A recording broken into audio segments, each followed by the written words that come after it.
السلام علیکم. تمام تعریفیں اللہ پاک کے لیے ہیں جو بڑا مہربان ہے، نہایت رحم کرنے والا ہے. Welcome back to my channel AKZ tube of daily life. آج ہم اس ویڈیو میں دیکھیں گے کہ حمل کے ٹائم پہ ہماری باڈی میں کیا کیا چینجنگ آتی ہیں.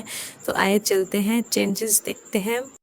السلام علیکم. تمام تعریفیں اللہ پاک کے لیے ہیں جو بڑا مہربان ہے، نہایت رحم کرنے والا ہے. Welcome back to my channel AKZ tube of daily life. آج ہم اس ویڈیو میں دیکھیں گے کہ حمل کے ٹائم پہ ہمیں کیا کرنا چاہیے اور کس چیز سے احتیاط کرنی چاہیے.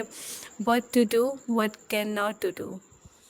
تو آئے چلتے ہیں. پہلے مہینے میں آپ کو کرنا کیا کیا چاہیے. تو جیسے کہ ہم نے آپ کو بتایا کہ ہم تمام باتیں ڈسکس کریں گے، تو یہ بھی ضروری ٹاپک ہے کہ آپ کو خود سے کیا کیا کرنا چاہیے. تو چیز سب سے زیادہ اچھی ہے کہ وہ آپ کو اپنے بچے کی کیئر کرنی چاہیے. اس کے لیے آپ کو اچھی فوڈ لینی. چوز ہیلپنگ ہینڈ، یعنی کہ اب چونکہ آپ کو بہت زیادہ ایکسرشن نہیں کرنی اور بہت وزن وغیرہ نہیں اٹھانا، لمبی صفائیاں نہیں کرنی، تو آپ کو کسی ہیلپر کی ضرورت ہوگی. تو اس کے لیے آپ چنا کر لیجیے کہ کیا آپ نے کسی فیملی ممبر کی مدد لینی ہے یا کسی میڈ کا انتظام کرنا ہے. آپ نے لازمی کرنا ہوتا ہے. اس کے بعد آپ کے لیے ضروری ہے کہ آپ ڈاکٹر سے ملاقات کا ٹائم ڈیسائیڈ کریں. اس کے لیے آپ ریمائنڈر لگائیں یا آپ الارم لگائیں یا کسی ڈائری پہ نوٹ کریں. یہ آپ کا کام ہے کہ کس طریقے سے آپ کو چیز یاد رہتی ہے. تو اپوائنٹمنٹ کی سیٹنگ اپنے ہسبینڈ کے شیڈول کے حساب سے آپ نے کر لینی ہے. اوائڈ سیلف میڈیکیشن، اور اس دوران میں آپ نے خود سے کوئی دوائی نہیں لینی، کیونکہ دوائیاں بچے کی گروتھ کے لیے اچھی نہیں ہوتی اور اس میں کمپلیکیشنز بھی پیدا کر سکتی ہیں اور اس میں اب نارملٹیز بھی پیدا کر سکتی ہیں. تو سیلف میڈیکیشن آپ کے لیے منع ہے. ٹیک فائبرز فوڈ، ایسی غذا لیجیے جس میں فائبرز بہت زیادہ ہوں، کیونکہ شروع کے ہارمونز کی وجہ سے آپ کو کانسٹیپیشن ہو جاتی ہے اور کانسٹیپیشن بعد میں ہیمورائڈ بن جاتی ہے، جس سے آپ کو بعد میں کمپلیکیشنز ہوتی ہیں. سلیپ ایڈیکویٹ، یا چونکہ آپ کے جسم میں بہت زیادہ چینجز ہو رہے ہوتے ہیں اور آپ کے جسم کو آرام کی ضرورت ہوتی ہے، تو آپ جتنا زیادہ سوئیں گے اتنا ہی آپ کی صحت کے لیے اچھا ہے. یہ اللہ کا نظام ہے کہ آپ کو نیند آتی بھی زیادہ ہے تاکہ آپ زیادہ سو سکیں. پھر ہے انکریزڈ فلوئڈز انٹیک، مائع زیادہ مقدار ملے. مائع سے مراد پانی ہے یا جوسز ہے یا ایسے فروٹس ہیں جس کے اندر پانی کی مقدار زیادہ ہوتی ہے. تو یہ سب چیزیں آپ نے اس لیے لینی ہے کہ آپ کے جسم کو پانی کی ضرورت زیادہ ہے، کیونکہ آپ کے جسم میں بلڈ کا والیوم بڑھنا ہوتا ہے اور اس کے لیے آپ کے لیے پانی کا انٹیک ضروری ہوتا ہے. پھر اپنے آپ کو پازیٹیو رکھنا ہے، کیونکہ اگر آپ اپنے آپ کو پازیٹیو رکھیں گی تو آپ ایک ہیلدی پریگنینسی کو لے کر آگے چلیں گی. ادروائز آپ بہت زیادہ مصیبت میں پڑی رہیں گی اور ہر وقت آپ کو ایک سٹریس سا رہے گا. اس لیے اپنے آپ کو پازیٹیو رکھنا سیکھیے. مینٹل ایکسرسائز آپ کے لیے بہت زیادہ ریکمینڈیڈ ہوتی ہے تاکہ آپ فزیکلی فٹ رہیں. اس میں آپ نے کوئی یوگا وغیرہ کرنے نہیں بیٹھنا یا ایروبکس وغیرہ نہیں کرنی، بلکہ آپ نے واک کرنی ہے. واک بہت اچھی ہوتی ہے اور اس سے آپ کے تمام باڈی پارٹس ریگولیٹ ہو جاتے ہیں.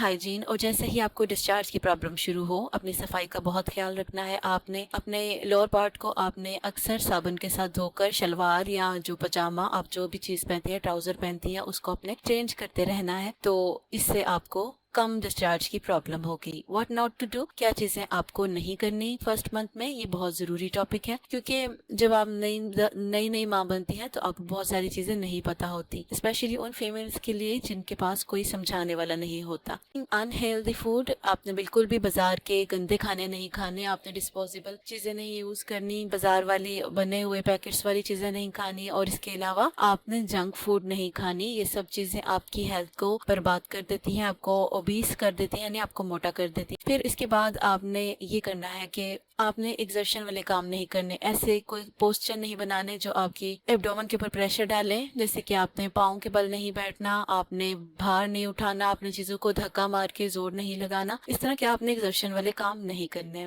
کیفین لینا چھوڑ دیں. کیفین کا مطلب کافی بھی ہے اور کیفین والی دوسری چیزیں بھی ہیں. تو کیفین کی مقدار آپ کے لیے اچھی نہیں ہے، کیونکہ یہ بچوں کے اسپائنل کارڈ میں پرابلم کر دیتی ہیں اور اس میں ابنارملٹیز کا ریزن بنتی ہیں. تو اس لیے اگر آپ بچے کو فریش اور ہیلدی مائنڈ والا بنانا چاہتی ہیں تو اس کا آپ کو چھوڑنا ہی پڑے گا. ٹھیک ہے. ڈرنک الکوہول، یعنی کہ اگر آپ شراب پیتی ہیں تو آپ نے نہیں پینی. پاکستان میں ایسا نہیں ہوتا، لیکن اگر ہوتا بھی ہے تو آپ نے ایسا نہیں کرنا، کیونکہ یہ آپ کے بچے کی ہیلتھ کے لیے ٹھیک نہیں ہوتا. اسے بلا وجہ گھر سے نکلنے سے آپ اوائڈ کریں. سونا بات آپ نے نہیں لینا، کیونکہ اگر جو لوگ سونا بات لیتے ہیں فرسٹ ٹرائمیسٹر میں تو ان کے ساتھ مس کیریجز کے زیادہ چانسز ہوتے ہیں، کیونکہ یہ آپ کے پیلوک ریجن کو گرم کر دیتا ہے اور اس سے آپ کا جو بیبی کی امپلانٹیشن ہوئی ہے وہ ٹوٹ سکتی ہے۔